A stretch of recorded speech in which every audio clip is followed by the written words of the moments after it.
С самого начала, когда к тебе в руки попадает похожая коробка, ты думаешь: «Вау, какие классные миниатюры! Они наверняка очень красивые». И да, действительно, они очень красивые. Но, к сожалению, их оригинальная покраска как бы не вызывает восторга у меня вот вообще никакого. В связи с этим я решил их перекрасить по-другому. Например, в цветовую раскраску, похожую на Сильвану Ветрокрылую.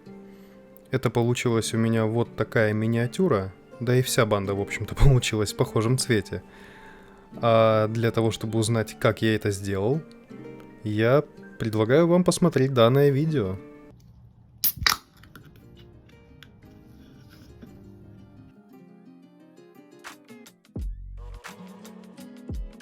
Вообще, когда я впервые увидел данные миниатюры, я немного был даже в ужасе. Вот просто потому, что они маленькие, и это здесь самая большая миниатюра.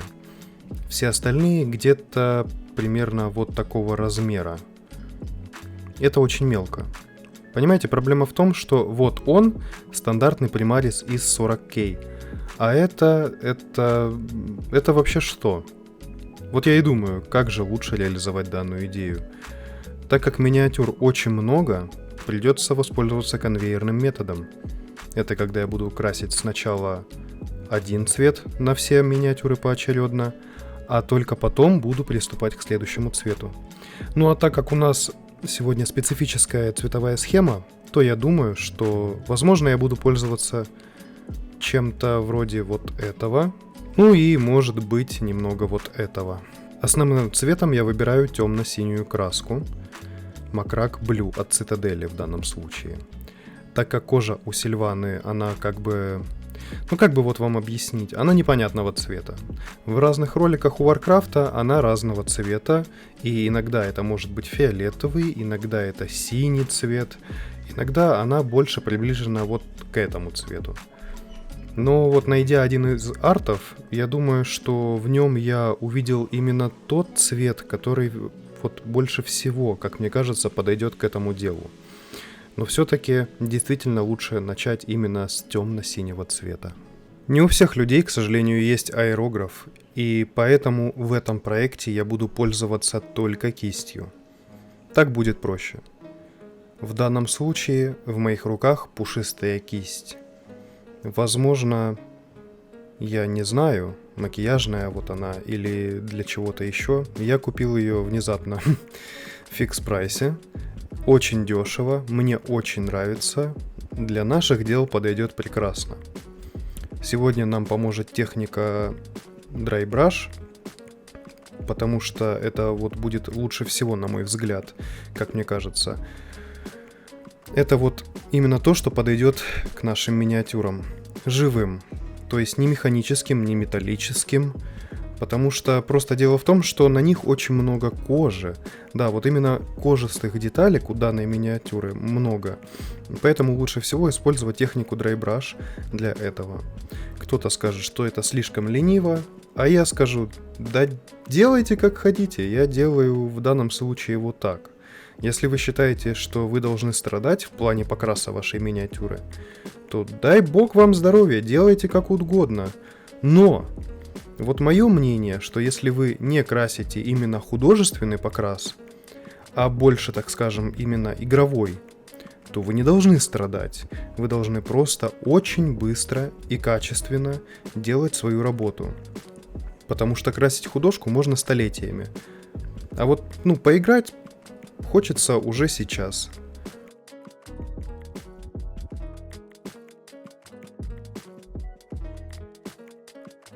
Основа закончена.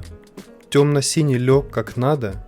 Я, конечно, рекомендую вам в данном случае взять кисть поменьше. Например, вот такой вот масштаб. И точно так же драйбрашем добить те места, которые, по вашему мнению, вам показались какими-то вот слабо прокрашенными. Но опять же, я повторюсь, у нас нет цели закрыть полностью всю миниатюру цветом. Надо, чтобы черный чуть-чуть все-таки остался где-то вот в тех местах труднодоступных. Это все-таки будет больше добавлять тени, да и какого-то вот реализма. А время двигаться дальше, и я думаю, мы продолжим с замечательным цветом Ahriman Blue. Он отлично подойдет для высветления темно-синих частей наших миниатюр.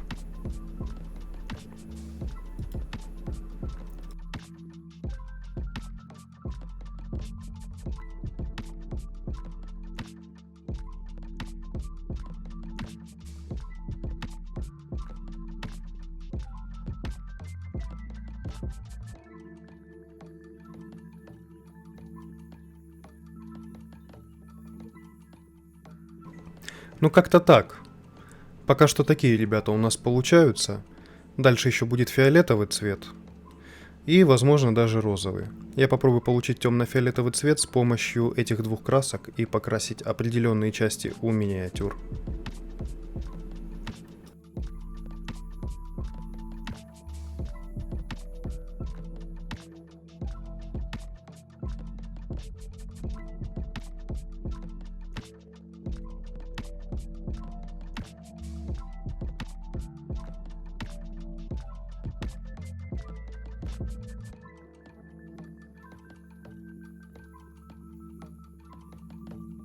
Я думаю, стоит немного затемнить миниатюру, чтобы части были более выделяющимися. Я думаю, нам для этого понадобится 0.0.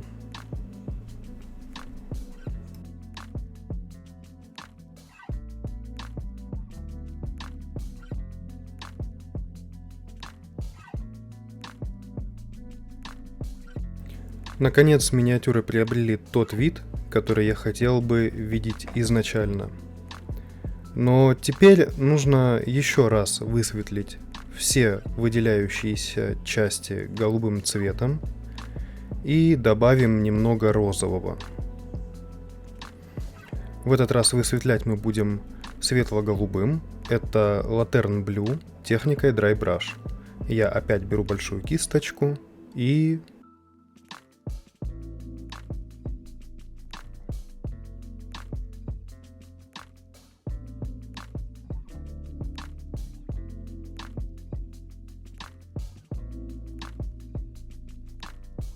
еще раз пройдемся фиолетовым в тех частях, где все еще темно-синий.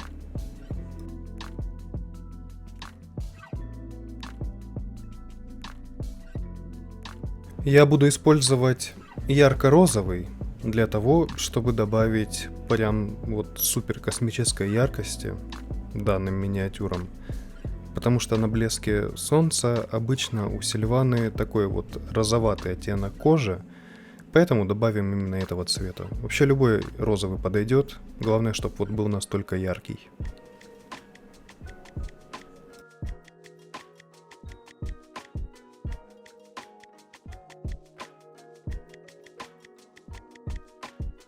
С розовым выглядит как-то так, добавлю еще голубого сверху.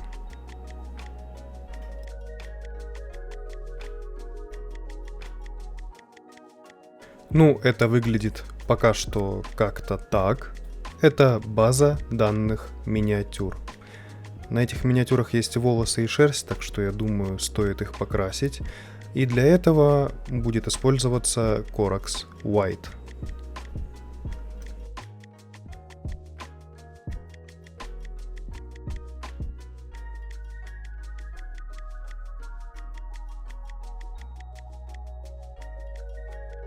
После того, как сделали шерсть белой, я возьму любую фиолетовую акриловую краску.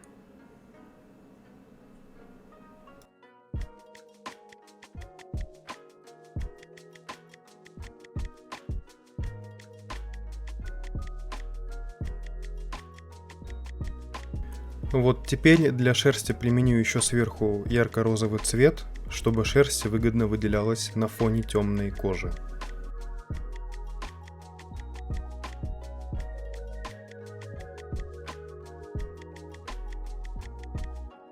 Теперь необходимо добавить металла на наших миниатюрах. Там очень много маленьких таких вот моментов, где есть металлические детали, например, как тот же самый топор, что логично, или такие вот всякие мелкие крюки.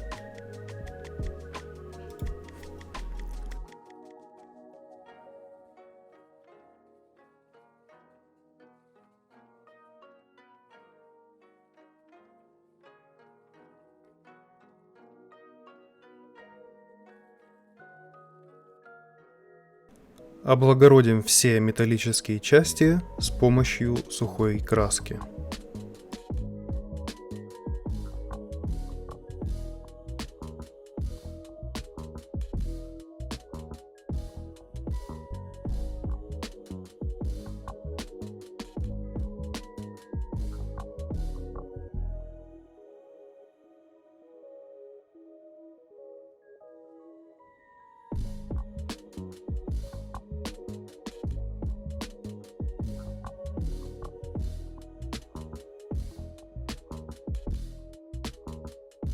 Состарим металл с помощью Ryza Rust.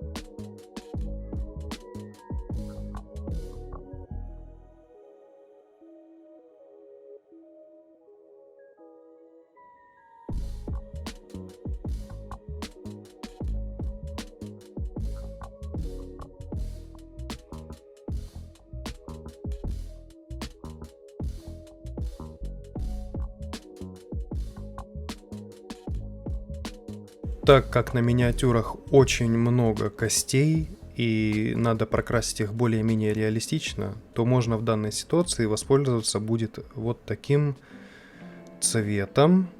Да, это песочный, но ведь можно взять просто и добавить белого, ну или затемнить, я не знаю даже, тем же самым аграксом, например. Вот тогда получится более-менее реалистичная кость.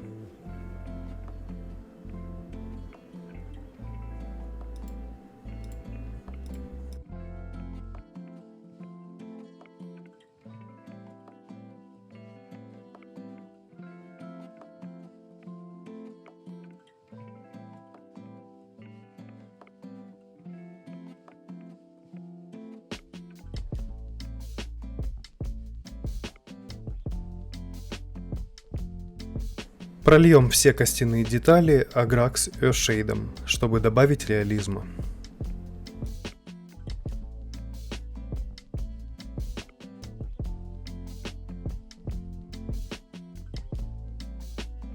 Теперь необходимо после того, как мы пролили и затемнили кости, их необходимо опять высветлить. Мы это будем делать снова с помощью драйбраша, вот такой вот кистью. Я обратно возьму тот же самый песчаный цвет от звезды и добавлю немного белого цвета к нему, чтобы получился более-менее светлый оттенок кости. Для начала это будет просто обыкновенный песчаный цвет, которым можно чуть-чуть восстановить кость. Видно?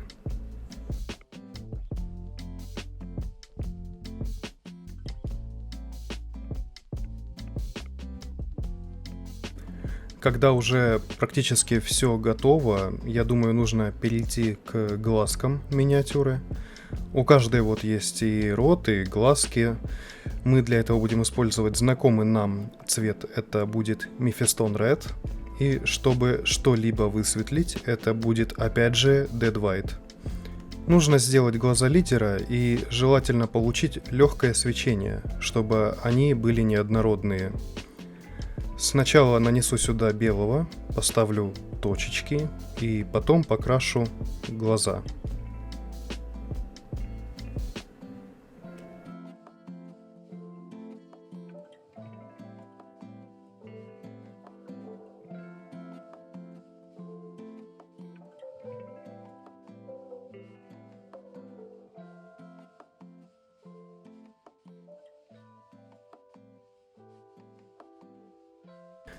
Глаза готовы?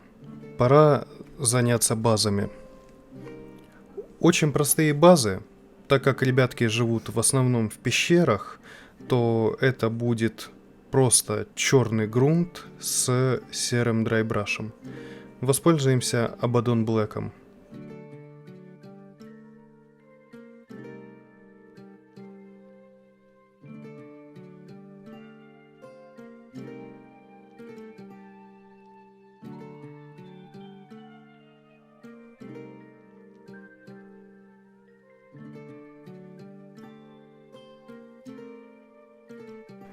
когда базы высохли, уже в принципе можно сделать драйбраш с помощью серого цвета. Серый цвет я получил понятно как. Черный с белым. Ну, это все могли догадаться.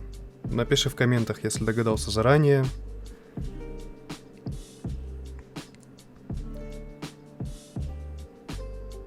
Необходимо добавить еще белого, чтобы дать тон светлее. Вот такая база получилась.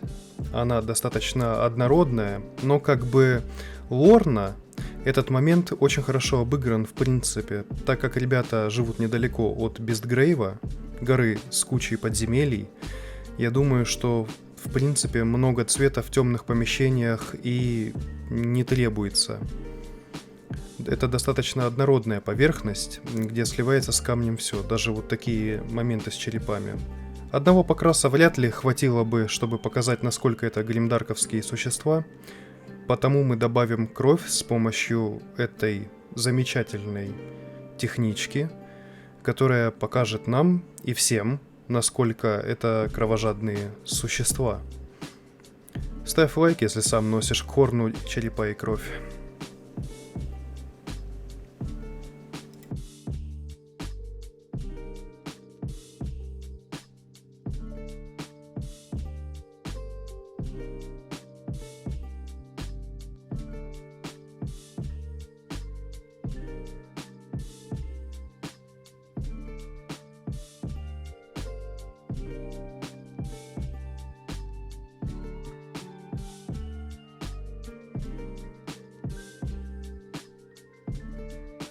Перед тем, как покрывать лаком миниатюры, я думаю, что стоит сначала прокрасить базы, потому что, ну, некрасиво, когда они грязные.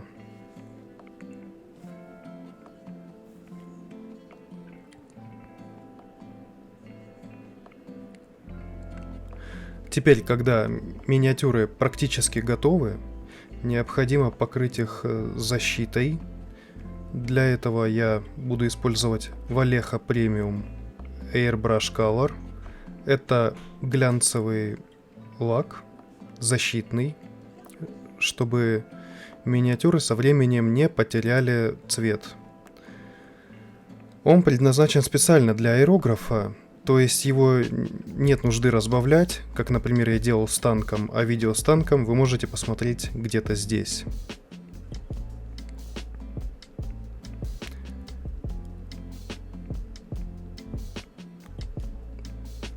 Посмотрите, лак очень замечательно лег, он очень быстро высох, аэрографом удобно наносить.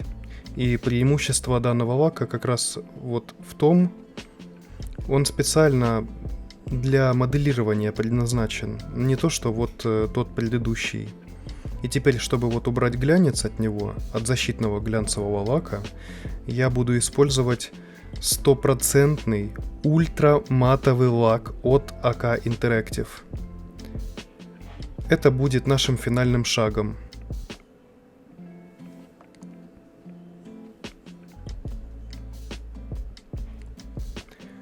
Вот такие ребятки получились. Кожа остается все еще цвета, как у Сильваны, а при этом вот все остальное выглядит достаточно мрачным. И даже на примере этого дружочка мы видим, что он достаточно злобная тварь. Лак просто бесподобен, глянца нет, но при этом я знаю, что здесь наверняка все защищено. На этом, в общем-то, все. Вот такой вот быстрый покрас получился у меня, без аэрографа, только кисточками. А на этом все. До новых встреч.